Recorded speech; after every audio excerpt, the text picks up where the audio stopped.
मैं मुबारकबाद देना चाहूँगा, बहुत मुबारकबादें देना चाहूँगा इन सारे लोगों का जिन्होंने इस प्रोग्राम का इनकाद किया और जो लोग इस प्रोग्राम में शरीक हैं। आइए हम सब मिलकर समझते हैं कि ये 26 जनवरी या गणतंत्र दिवस, जिसको ऑफिशियली गणतंत्र दिवस कहते हैं, उर्फे आम में भले ये नाम जो है 26 जनवरी के नाम से मशहूर हो, लेकिन इसको असल में 26 जनवरी डेट है, लेकिन ये है गणतंत्र दिवस। गणतंत्र दिवस यानी यौम जमहूरिया। और यौम जमहूरिया या गणतंत्र दिवस है क्या? गणतंत्र असल में संस्कृत का एक लफ्ज है जो दो शब्दों से मिलकर बना है, गण और तंत्र। गण के मानी होते हैं जनसाधारण के, यानी आम जनता, और तंत्र के माने होते हैं प्रणाली के या सिस्टम के। तो गणतंत्र के मानी हुआ ऐसा सिस्टम जिसमें शासन जो है वो जनता के द्वारा नियंत्रित किया जाता है, डायरेक्टली नहीं, यानी जनता जो है वो चुनती है अपने प्रतिनिधियों को, यानी विधायकों को और सांसदों को, और उसके बाद ये चुनकर ये सांसद और विधायक विधानसभा या लोकसभा में जाते हैं और वहीं से राज्य के लिए या देश के लिए कानून बनाने के हकदार होते हैं या वही जिम्मेदार होते हैं कानून बनाने के लिए और कानून की देखरेख के लिए जिम्मेदार होते हैं। तो ये बात आपको समझ में आ रही होगी मेरी बात, कि सांसद और विधायक जो चुने जाते हैं वो जनता के द्वारा ही चुने जाते हैं। इसके लिए इसको कहा जाएगा जनतंत्र कहा जाता है या गणतंत्र कहा जाता है या रिपब्लिक कहा जाता है और जमहूरिया कहा जाता है। और हम आज उसी जमहूरिया के दिन को मनाने के लिए यहाँ पर इकट्ठा हुए हैं। और आगे मैं अपनी बात बढ़ाते हुए आपको बताना चाहूंगा, आप सभी लोगों को मालूम होगा कि एक दिन और हम मनाते हैं, यानी 15 अगस्त 1947 को। इस दिन 15 अगस्त 1947 को हमारा देश आजाद हुआ।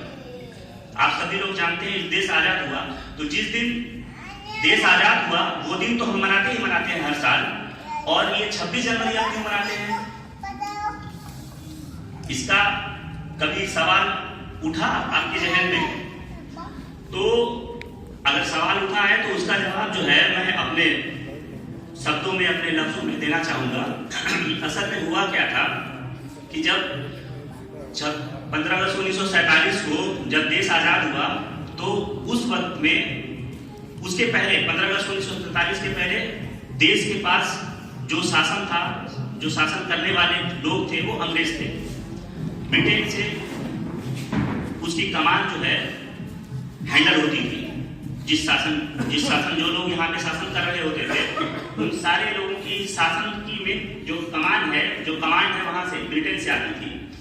तो उसके बाद जो है हमारे देश के लोगों को लगा, जब अंग्रेजों की जुल्म और ज्यादतियां ज्यादा बढ़ गई, तो हमारे देश के निवासियों को लगा, हमारे देश के लोगों को लगा कि इनको शासन क्यों करने दें हम, या ये देश हमारा है तो ये देश के शासन भी हमारा होना चाहिए।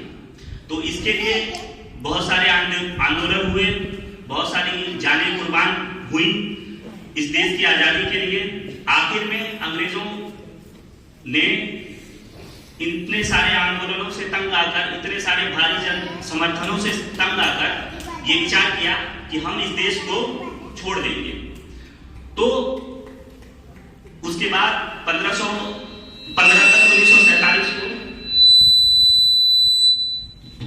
अगस्त 1947 को ये देश आजाद हुआ, यानी अंग्रेजों ने सत्ता का हस्तांतरण उस दिन हमारे देश के निवासियों को कर दिया। हमारे देश के निवासियों को, यानी उसमें जो है सरे फहरिस्त नाम जो अगर दिए जाएंगे तो जवाहरलाल नेहरू, सरदार वल्लभ भाई पटेल और देखना महात्मा गांधी, उसका ले नहीं रहा हूँ, डॉक्टर भीमराव अम्बेडकर, इस तरह के बड़े बड़े नाम जो उस आंदोलनों के अगुवा थे और यही इस देश को चलाने के लिए सबसे लास्ट में सब बैठे मोबाइल हाथ में। इस तरह से हमारा देश जब 15 अगस्त 1947 को आजाद हुआ, तो उस वक्त हमारे पास कोई रूपरेखा नहीं थी, कोई सिस्टम नहीं था कि ये देश क्या होगा, इसका नाम क्या होगा, इसका शासन किस तरह से होगा और किस तरह से इस देश को चलाया जाएगा, किस कानून के तहत इस देश को चलाया जाएगा। तो उस वक्त में भारतीय संविधान सभा का गठन हुआ।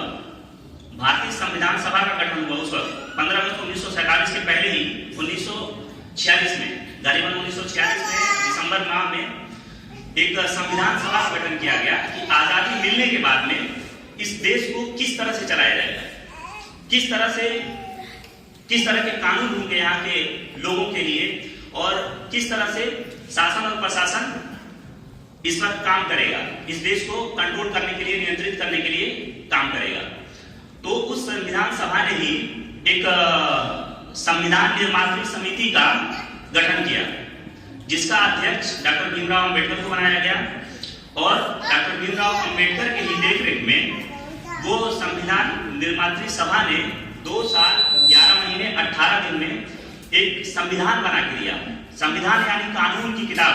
किसी देश को चलाने के लिए जो कानून बनाए जाते हैं वो एक किताब में संकलित किए गए, एक किताब की शक्ल में संकलित किए गए, उसी का नाम संविधान है। उसी का नाम संविधान है, जिसको उर्दू में हम आईन कहते हैं। आईन किसी भी देश को चलाने के लिए, दुनिया के हर देश का अपना संविधान है उस देश को चलाने के लिए, उसके शासन को चलाने के लिए, उसके प्रशासन की देखरेख के लिए और वहां के लोगों को नियंत्रित करने के लिए। तो उसी को आईन, हमारे देश में जो चीज है वो उसको हम आईन कहते हैं, संविधान कहते हैं।